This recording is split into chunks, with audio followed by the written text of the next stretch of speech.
Palo Alto Networks has seen its market capitalization rise to $129 billion in 2024. That's up from less than $90 billion where it started the year. But what about 2025? What does Palo Alto Networks prospects look like for the upcoming year? That's what I'm going to answer in this question.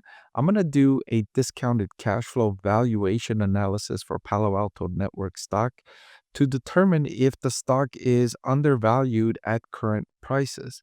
So I'm going to compare the company's critical financial metrics, use those as inputs to create this analysis, and I'll share with you precisely where I'm getting all of these numbers for this calculation. I want to thank The Motley Fool for sponsoring this video. Visit fool.com/parkev for the 10 best stocks to buy now. As I highlighted in the introduction, Palo Alto Networks market cap is at $129 billion. It's one of the numbers I'm going to need to make this DCF valuation. I also need the company's shares outstanding, which are 354 million. I need the company's long-term debt at 645 million and the cash and equivalents balance at 2.283 billion.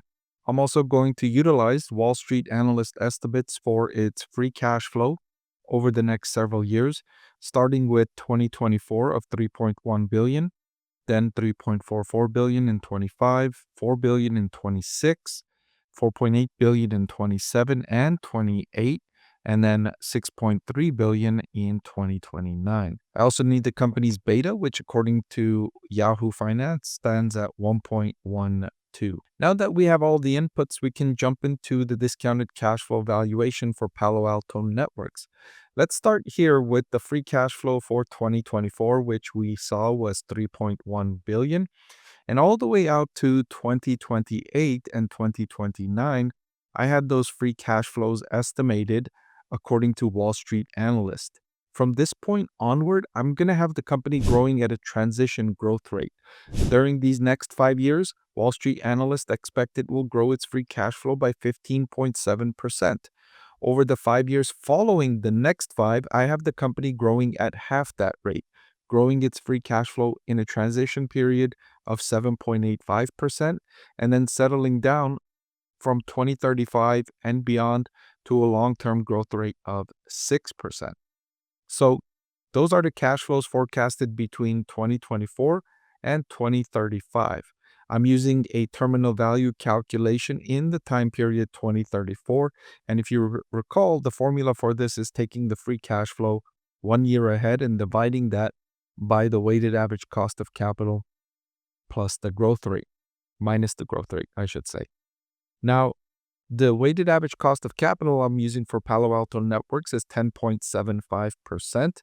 I'm arriving at that with the capital structure of 95% equity and 5% debt, given the company has $645 million in debt and $129 billion market capitalization.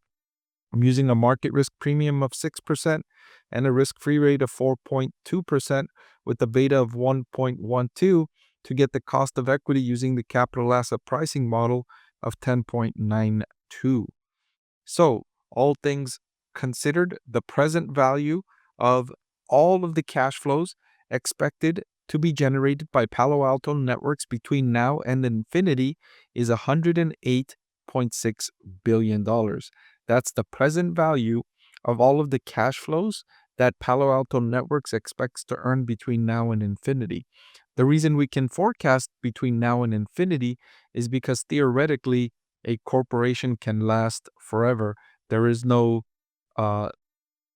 reason why a corporation can't last forever. So you can forecast as the company lasting forever. Of course, there's a risk that it'll go out of business at some point in time between now and infinity, and that's incorporated in the company's weighted average cost of capital.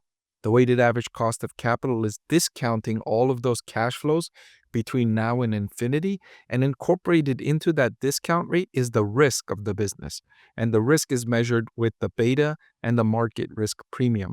And so that all encapsulates the whole cash flow expectation for Palo Alto Networks.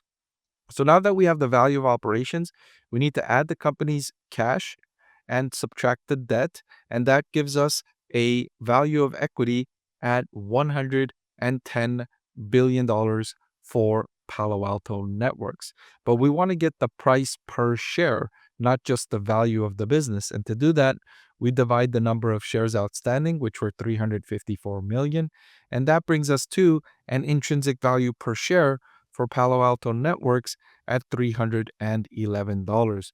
Now, if you compare that with the current market price of $393, it would suggest that Palo Alto Networks is overvalued.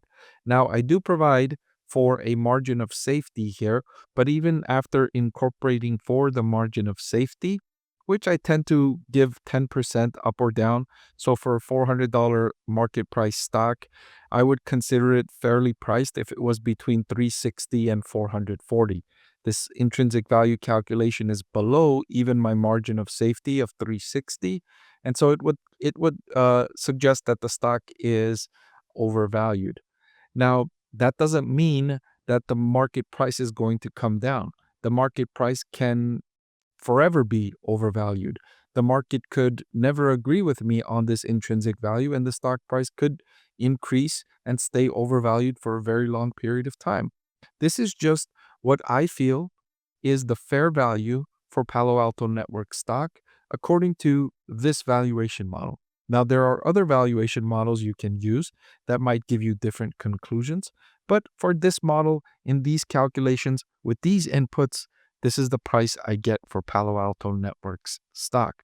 Of course, this is for entertainment purposes only. You noticed I used several estimates and assumptions to come to this conclusion, and nobody knows what's going to happen in the future. So please do your own due diligence before making a decision about investing in any of these stocks. My information should be used as information only. Hey everyone, I'm excited to announce that my book is finally available for sale. I've been working on it for more than a year now, so I'm really excited to finally share this with you now. It goes through my framework for evaluating stocks.